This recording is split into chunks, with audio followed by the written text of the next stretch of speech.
So today we're looking at some of the upgrades I made 2022 winter to the Turbo 404.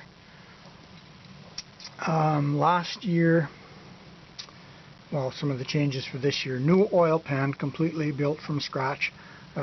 Last year the oil pan was a bit longer, a fair bit longer, probably 3 or 4 inches longer. Take this off so we can see a little better. Last year the oil pan probably came out to about here somewhere. And then the drain, the oil drain, this is just this green 3D printed part right here. The oil drain from the turbo used to come down and then just angle down at about a 45-degree angle into the oil pan. And a couple of things that resulted from that was, one, that long oil pan, I didn't have enough baffling inside of it.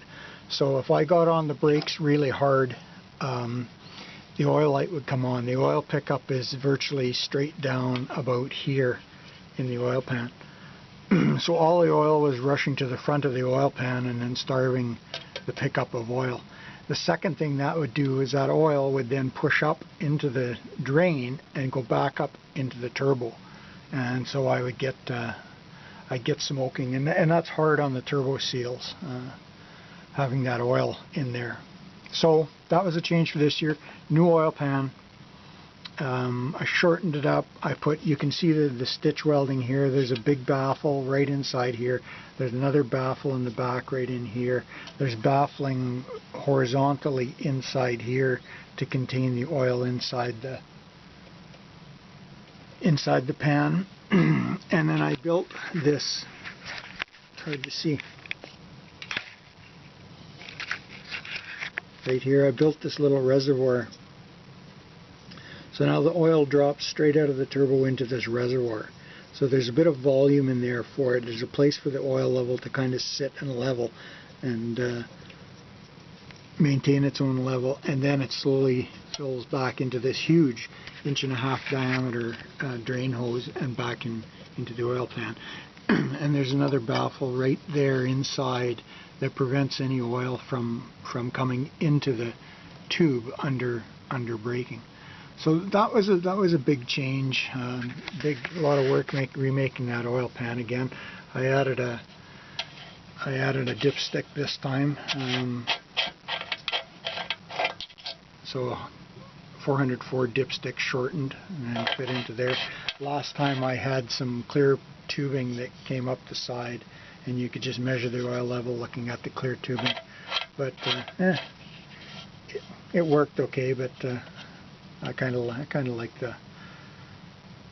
the oil level thing. So so you make these changes, and then that demands a bunch of other work. So for instance, new mounting plates to mount the intercooler.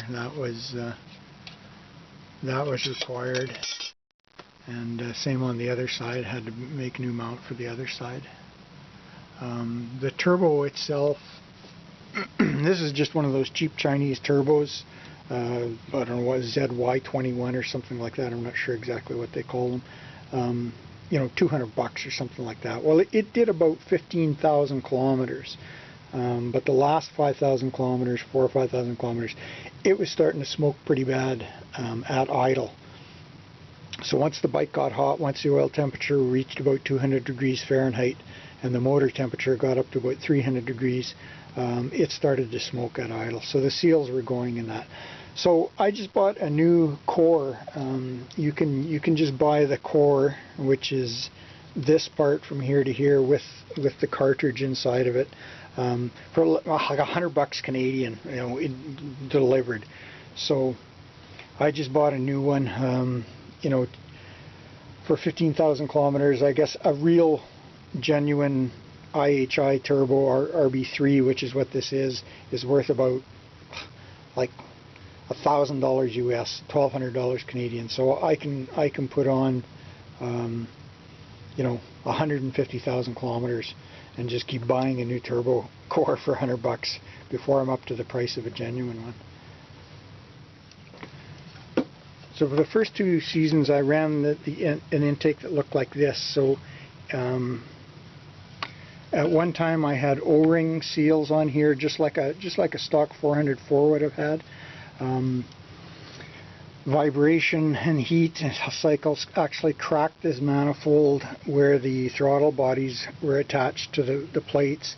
So I had to re-weld those and machine them, and I just used a flat gasket system in there, and that started leaking. It would withstand about 7 pounds of boost, but when I got up to 11 pounds of boost, it was starting to leak.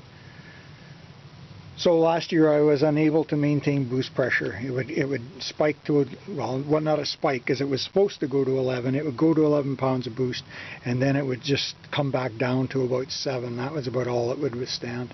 So this year I welded spigots into the head and then used silicone tubing and these nice CNC machined clamps and made a new manifold. So that's all brand new manifold, and I'm hoping that that's going to withstand easily. Well, I know it should. It'll withstand probably 30 pounds of boost. I'm not going to be getting anywhere near that, but this is the same system that a lot of the Hayabusas run and stuff, so I'm not too worried about that.